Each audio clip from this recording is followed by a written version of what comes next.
ওম শান্তি। সত্য গীতা রহস্যে আপনাদের সকল ভাই বোনকে পুনরায় স্বাগত।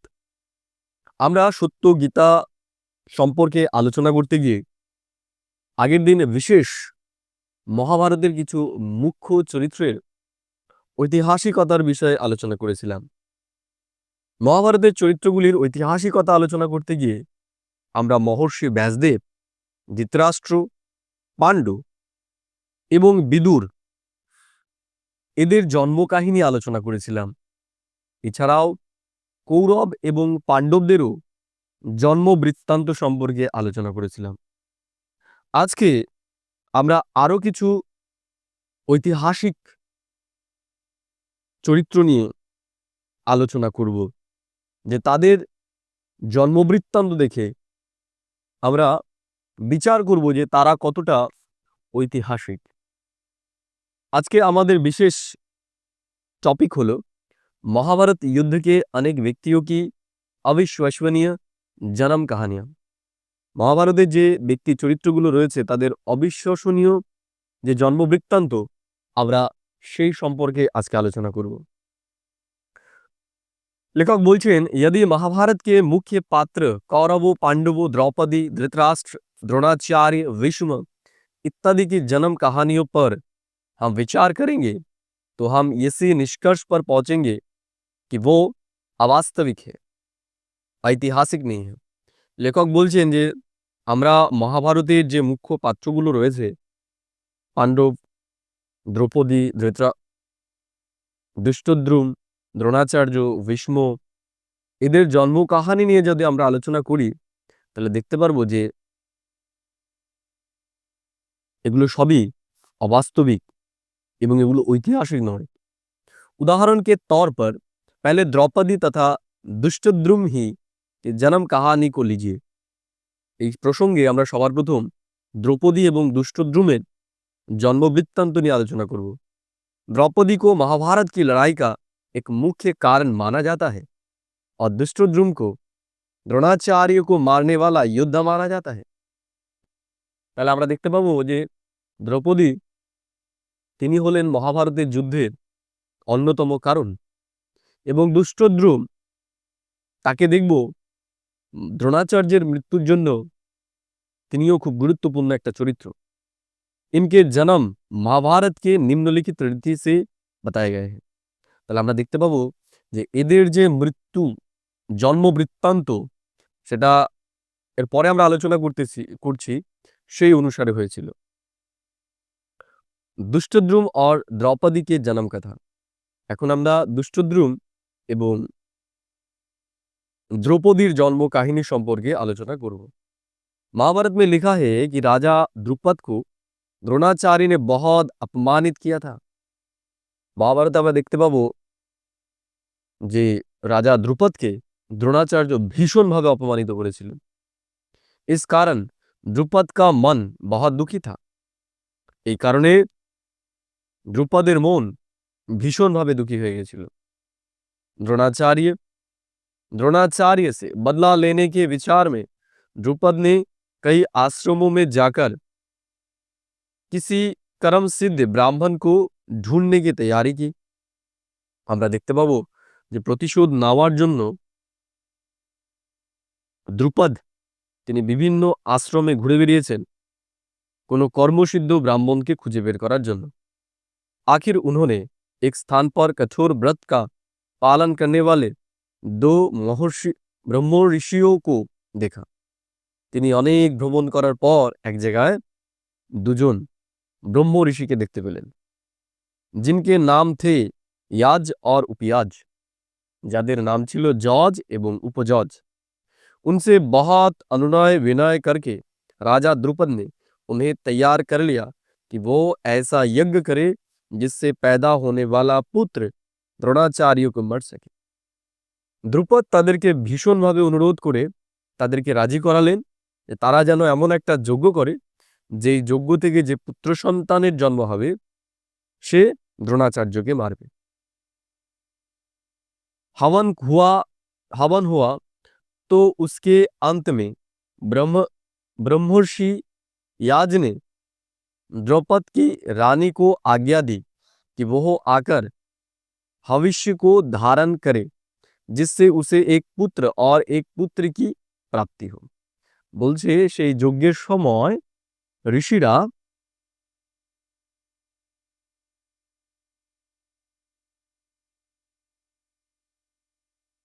দ্রুপদের যে রানী ছিলেন তাকে আহ্বান করেন সেখানে হোম দেওয়ার জন্য, যাতে সেখান থেকে একটি পুত্র এবং একটি পুত্রী কন্যার जन्म হয়। परंतु नारी ने कहा कि वह स्नान कर आने के बाद भविष्य को लेंगी, किंतु रानी बोलें তিনি স্নান করে আসার পরই সেই ভবিষ্যকে নেবে। याज ना रुका और उसने भविष्य को जो ही अग्नि में डाला तो ही उस अग्नि से एक कुमार प्रकट हुआ। বলছে ইয়াজ অপেক্ষা করেননি, সে যখনই ভবিষ্য করলেন তখনই সেখানে থেকে একটা কুমার প্রকট হলো বা उत्पत्ति হলো, जन्म হলো। उसके माथे पर किरीट सुशोभित था और उसने कवच धारण किया हुआ था। বলছে তার মস্তকে किरीट ছিল এবং সে কবচ ধারণ করেছিল। उसके हाथों में खरग और धनुष था, তার হাতে খড়গ এবং ধনুক ছিল। और वह गर्जना करता हुआ एक रथ पर जा चढ़ा, এবং সে গর্জন করতে করতে একটা রথে গিয়ে উঠল। तत्पश्चात यज्ञ की बेदी में से एक कुमारी कन्या भी प्रकट हुई। তারপরে দেখা গেল সেই যজ্ঞ বেদি থেকে একটা কুমারীরও জন্ম হলো। यह कन्या बाद में द्रौपदी कहलाए। এই কন্যাই পরবর্তীকালে দ্রৌপদী নামে পরিচিত হয়। जो बच्चा पैदा हुआ था वो द्रुपद के समान दृष्ट और दुम কি বললো এখানে, जो बच्चा पैदा हुआ था वह द्रुपद के समान दृष्ट और धूम। বলছে যে বাচ্চাটা জন্ম নিয়েছিল সে হচ্ছে দ্রুপদের মতো দৃষ্ট এবং ধূম, कवच कुंडल एवं शस्त्र तेज के साथ पैदा हुआ होने के कारण दृष्टद्रुम नाम से प्रसिद्ध हुआ। তার ভিতরে তেজ থাকার জন্য তার নাম হয়েছিল দৃষ্টদ্রুম। महाभारत के उल्लेख अनुसार द्रोणाचार्य का वध इस पुत्र द्वारा हुआ और द्रौपदी पांचों पांडवों के पत्नी हुई। महाभारत अनुसारे द्रोणाचार्य এই পুত্রের দ্বারাই বধ হয় এবং দ্রৌপদী पंच पांडवेर स्त्री हन। उपरोक्त जन्म कथा पर विचार।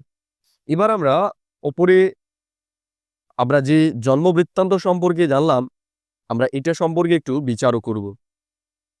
अब सोचने के बाद है कि पूर्वोक्त कथाओं में जिस प्रकार दीप्ताओं, सूर्य, धर्म, वायु इत्यादि द्वारा कुंती या माद्री से संतानोत्पत्ति की बात कही गई है, क्या वह विवेक सम्मत है? তাহলে আমরা যারা এখন শ্রোতা রয়েছি আমাদের এটা চিন্তা করতে হবে যে পূর্বে আমরা যে আলোচনাগুলো শুনেছি, যেইভাবে দেবতাদের আহ্বান করে কুন্তী এবং মাদ্রির দ্বারা সন্তান উৎপন্ন হয়েছে সেটা কি বিবেক সঙ্গত? अर्जुन का जन्म होने पर सभी देवताओं, अप्सराओं, नागों, गंधर्वों, नक्षत्र इत्यादि का वहां आना, क्या यह एक वास्तविक घटना हो सकती है? অর্জুনের জন্মের পর সেখানে দেবতাদের, অপ্সরাদের, নাগদের, গন্ধর্বদের, নক্ষত্রদের আহ্বান হওয়া, ওখানে উপস্থিত হওয়া, এটা কতটা বাস্তবিক? पुनश्च मांस पिंड के टुकड़े टुकड़े करके 2 वर्ष के बाद घी के मटकों के ढक्कने उठाने से मानव शिशु निकल आना, क्या यह एक ऐतिहासिक सत्य हो सकता है या यह मनगढ़ंत उल्लेख है? অন্যদিকে আমরা যদি দেখি মাংস পিণ্ডের টুকরো থেকে কৌরবদের 2 বছর পরে জন্মগ্রহণ করা, যেখানে দেখিয়েছে ঘড়ার মধ্যে ঘি দিয়ে তার পাত্রের উপরের অংশ উঠিয়ে সেখান থেকে মানব সন্তানের জন্ম, এটা কতটা ঐতিহাসিক সত্য বলে আমাদের মনে হয়। यदि यो कहा जाए कि ये ऐतिहासिक दृष्टिकोण से सत्य घटनाएं थी, तब तो शायद सत्य और झूठ पर्यायवाची शब्द है। बोलছে यदि यो कहा जाए कि ये ऐतिहासिक दृष्टिकोण से सत्य घटनाएं हैं, যদি আমরা বলি যে ঐতিহাসিক দিক থেকে এটা সত্য ঘটনা, तब तो शायद सत्य और झूठ पर्यायवाची शब्द है। তাহলে তো সত্য আর অসত্য দুটোই পর্যায়বাচিক শব্দ, একই অর্থের। वरना तो आज के बुद्धिजीवी लोग इस बात को गले से नीचे नहीं उतर सकेंगे। বলছে এটা যদি সত্য হয়, আজকের ঐতিহাসিকরা এটা তো গলার নিচে নামাতে পারছে না এই সমস্ত কথাগুলোকে। यदि कहा जाए कि ये तो पौराणिक कथाएं, माइथोलॉजिकल हिस्ट्रीज की तरह के वर्णन है, तब तो कौरव और पांडव ऐसे ऐतिहासिक व्यक्ति, हिस्टोरिकल कैरेक्टर्स ही नहीं थे। যদি আমরা বলি এগুলো মাইথোলজি বা উপকথন, তাহলে তো পাণ্ডব আর কৌরবদের ঐতিহাসিকতা থাকছেই না। और तब महाभारत युद्ध को उस प्रकार मानना जिस प्रकार उसका গ্রন্থ में वर्णन है गलत होगा। এবং একই সাথে এই ক্যারেক্টারগুলো যদি ঐতিহাসিক না হয়, কাল্পনিক হয়, তাহলে যে যুদ্ধের কথা বলা হয়েছে সেটাও তাহলে তো বাস্তবিক নয়। দ্রৌপদী কে জন্ম पर ही विचार कीजिए। এখানে আমাদের দ্রৌপদীর জন্ম সম্পর্কেই বিচার করতে হবে। अग्नि तो मानव देह को जलाती है, परंतु द्रौपदी की जन्म कथा में तो यज्ञाग्नि द्वारा द्रौपदी का जन्म बताया गया है। আমরা তো জানি যে অগ্নি কি করে, দেহকে নাশ করে, দেহকে জ্বালিয়ে শেষ করে দেয়। কিন্তু এখানে আমরা দেখতে পাচ্ছি যে অগ্নির থেকে দ্রৌপদীর জন্ম বৃত্তান্ত দেখানো হয়েছে। গোয়া ये सभी प्रकृति के नियमों के विपरीत है। এগুলো সব প্রকৃতির নিয়মের বিপরীত। सूर्य तो पृथ्वी से भी कई गुना बड़ा है, और वैज्ञानिक लोगों का कहना है कि उसमें उदजन इत्यादि जैसे जलती रहती है, और कोई एटम बमों के विस्फोटक से भी अधिक ताप देने वाली क्रियाएं होती रहती है। और महाभारत में बताया गया है कि कुंती के बुलाने पर प्रकाश तथा ताप देने वाले सूर्य जी भगवान भास्कर पृथ्वी पर आ गए। আমরা জানি যে সূর্য পৃথিবীর থেকে কয়েক লাখ গুণ বড়, এবং সূর্যের ভেতরে অ্যাটমিক বিক্রিয়ার ফলে সেখানে প্রচন্ড পরিমাণে কোটি কোটি ডিগ্রি টেম্পারেচার। কিন্তু আমরা দেখব মহাভারতে বলা হয়েছে যে কুন্তির আহ্বানে সূর্যদেব এই পৃথিবীতে নেমে এসেছে। তাহলে এইটা কতটা বাস্তবিক সেটাও আমাদের বিচার করার প্রয়োজন। आप देखेंगे कि महाभारत में एक सारा अध्याय ही इसी बात का उल्लेख करने में लगा है कि पांडव तथा कौरव क्रमशः देवताओं और दानवों के अवतार थे। আমরা দেখতে পাবো যে মহাভারতের একটা পুরো অধ্যায়ে এই সম্পর্কে আলোচিত যে পাণ্ডবরা হলো দেবতাদের অবতার আর কৌরবরা হলো দানবদের অবতার। इनके अतिरिक्त नदियों बसुओं सभी का अवतार बताया गया है। একই রকম ভাবে নদীর অবতারের কথাও বলা হয়েছে। यदि इस सारे उल्लेख को हम इतिहास मान सकते हैं, तो हम फिर किसी भी कहानी या रूपक को सत्य इतिहास मान सकते हैं। লেখক বলছেন আমরা যদি এগুলোকে ইতিহাস মেনে নিই, তাহলে যত গল্পকার গল্প লিখেছেন আমরা সেগুলোকেও বাস্তবিক মেনে নিতে পারি যে সেগুলোও সত্য ঘটনা। कृपाचार्य, द्रोणाचार्य और असत्यभामा की जन्म कथा। এবার আমরা মহাভারতের অন্যতম আরো কিছু ঐতিহাসিক চরিত্র, আমরা আরো কিছু মহাভারতের চরিত্র নিয়ে আলোচনা করব। সেখানে কৃপাচার্য, দ্রোণাচার্য এবং অশ্বত্থামার জন্ম বৃত্তান্ত নিয়ে আলোচনা হবে। अब कौरवों तथा पांडवों के गुरुओं के भी जन्म कथा पर विचार कीजिए। এখন আমরা বিচার করব কি নিয়ে? এখন আমরা বিচার করব পাণ্ডব এবং কৌরবদের যে গুরু তাদের जन्म वृत्तांत নিয়ে তাদের जन्म की করে হলো। महाभारत में लिखा है कि महर्षि गौतम के एक पुत्र शरद्वान गौतम नाम से थे। মহাভারতে বলা হয় যে মহর্ষি গৌতমের এক পুত্র যার নাম শারদ্বান গৌতম ছিলেন। एक बार शरद्वान ऋषि वन में जा रहे थे कि उन्होंने एक अप्सरा को देखा। বলছে একদিন এই শারদ্বান ঋষি জঙ্গল দিয়ে যাচ্ছিলেন, সেখানে তিনি এক অপ্সরাকে দেখতে পেলেন। इससे उनके मन में विकार पैदा हुआ। অপ্সরাকে দেখে এই শারদ্বান ঋষির মনে विकार তৈরি হলো और उनका तेजो भंग हुआ এবং তার তেজ ভঙ্গ হলো, অর্থাৎ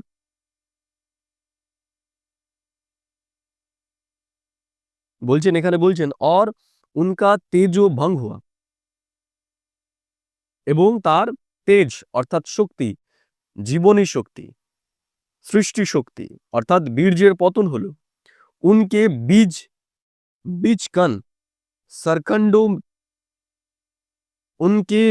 कण सरकंडों के समुदाय पर गिरे और दो भागों में बट गए।